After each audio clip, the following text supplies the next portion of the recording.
Dan saya sudah sering mengatakan walinya sufi itu soleh-soleh Pak, pakai serban, mungkin pakai kopiah, penampilannya soleh lah. Itu wali sufi. Ada wali namanya wali majzub, kayak Wan Sekhan. Jadi Wan Sekhan itu bukan sufi, jangan disebut beliau sufi, enggak, dia enggak sufi. Maka tidak ada tarekat sufi yang membuat orang seperti Wan Sekhan. Itu namanya wali majzub. Wali yang kolbunya, ruhnya ditarik oleh Allah Subhanahu wa taala dari cinta dunia menjadi hanya cinta kepada Allah. Maka orang cinta kan kasmaran. Orang kasmaran ya seperti orang gila, tapi bukan gila.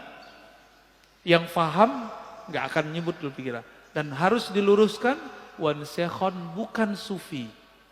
Bukan wali sufi, tapi dia wali majzub. Jadi kalau ada orang menuduh, ini nih wali sufi ini gila, dia nggak ngerti sufi itu apa.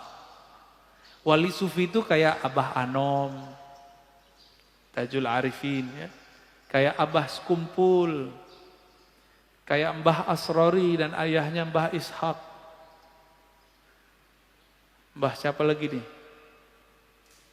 Mbah Ahmad Sukanta di Banten. Nah, itu wali sufi namanya. Syekh Nawawi Al-Bantani itu wali sufi, rapih, nggak abrakan. Kalau wali majzub ya abrakan Pak, dan itu bukan sufi, tidak bisa ngangkat murid, cuma bisa ada orang khidmah kepada dia, dia dapat berkah, tapi itu bukan kurikulum tasawuf. Buka kitab ini nggak ketemu namanya wali majzub bisa dijadiin guru, nggak ada. Jadi seperti Wan Sekhan itu tidaklah dapat bisa dijadikan mursyid. Beliau asik dengan mahabbahnya, nggak bisa. Gimana orang mau berguru kepadanya? Jadi itu bukan wali apa sufi, tapi wali apa? Wali majzub. Terus yang ketiga ada wali yang menyembunyikan ma'rifatullah dalam dirinya dengan cara melakukan, menzahirkan hal-hal yang membuat orang mencelaknya, disebut wali malamatiyah.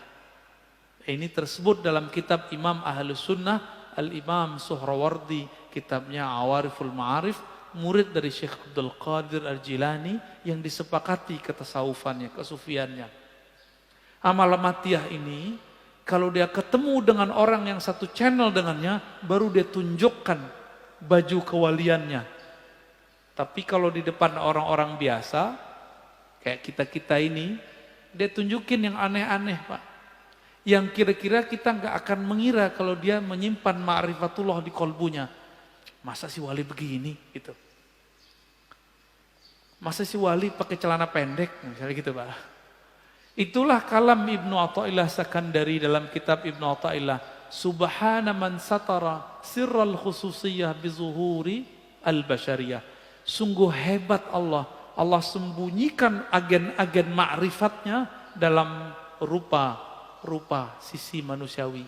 Kadang pedagang kelontong, mungkin dia seorang sopir angkot, sopir Grab, siapa tahu, wallahu alam. Bukan berpenampilan kayak kiai, kayak ustadz. Jadi kalau wali sufi mirip sama kiai. Kalau majzub ya suka-suka dia abrakan. Wali malamatiyah seperti kisah Nabi Musa dan Nabi Khidir. Nabi Khidir menunjukkan maksiat Pak di depan Nabi Musa, benar nggak? Maka antum nggak akan kuat ketemu wali malamatiyah, bisa kafir, mending nggak ketemu. Masalahnya di akhir zaman begini, wali-wali ini kan susah diketahui. Dan besar kemungkinan wali al-ghaus di akhir zaman nanti malamatiyah. Nabi Musa aja gagal Pak. Tapi dianggap berhasil dengan syafaat dari Allah, 3 kali dia ingkar. Benar gak? Nabi Musa bisa ingkar. Loh kita siapa? Kita bukan Nabi Musa. Kalau Allah tidak menakdirkan kita bisa terima, tidak membantu rohani kita bisa nggak kenal-kenal tuh sama wali malamatiyah ini. Wali Malamatiyah ini punya trauma dengan iblis. Iblis itu dulu namanya Azazil. Bertambah ilmu ma'rifatullah karena dia beramal ribuan tahun, bertambah ujub. Dia merasa mendapatkan pengetahuan, bertambah ujubnya, bertambah sombongnya. Supaya tidak terjadi itu, supaya orang tidak mengkultuskan dia, Wali Malamatiyah ini menghancurkan karakter-karakter sisi kesolehannya. Supaya orang nanti menghujatnya. Di saat ada orang menghujatnya, disitulah dia kemudian tidak ujub. Itu Malamatiyah. Itu bukan sufi loh ya. Jadi yang sufi yang pertama aja. Kecuali si Malamatiyah sudah diperbaiki oleh Allah lahirnya, baru dia nanti persis kayak sufi. Kapan itu kita nggak tahu ya. Dan di akhir kata Imam Zarruq, definisi sufi ini tasawuf itu banyak.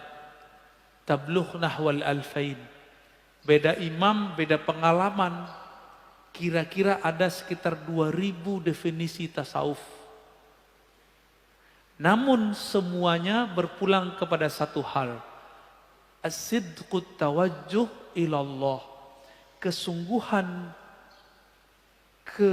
kejujuran, kebenaran bertawajuh menghadapkan diri kepada Allah.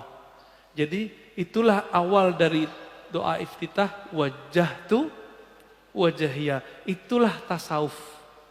Supaya mencapai wajjahtu bisa jutaan cara. Itulah namanya tarekat sufi. Jadi tarekat sufi itu bagaimana koneksi si hamba saat mengatakan wajjahtu wajahiyah. Tadi waktu baca doa iftitah nyambung nggak kepada Allah?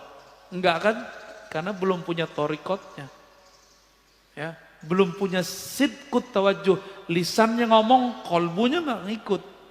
Yang disebut sidik, lisan mengatakan wajah tuh, kolbunya langsung berkiblat kepada Allah Subhanahu wa Ta'ala. Berdasarkan itu, kata beliau, apapun kata orang tentang kezindikan tasawuf itu bersumber dari kebodohan mengenai hakikat tasawuf. Ya, jadi tolong sama-sama kita luruskan pemahaman ini. Ya, kira-kira itu.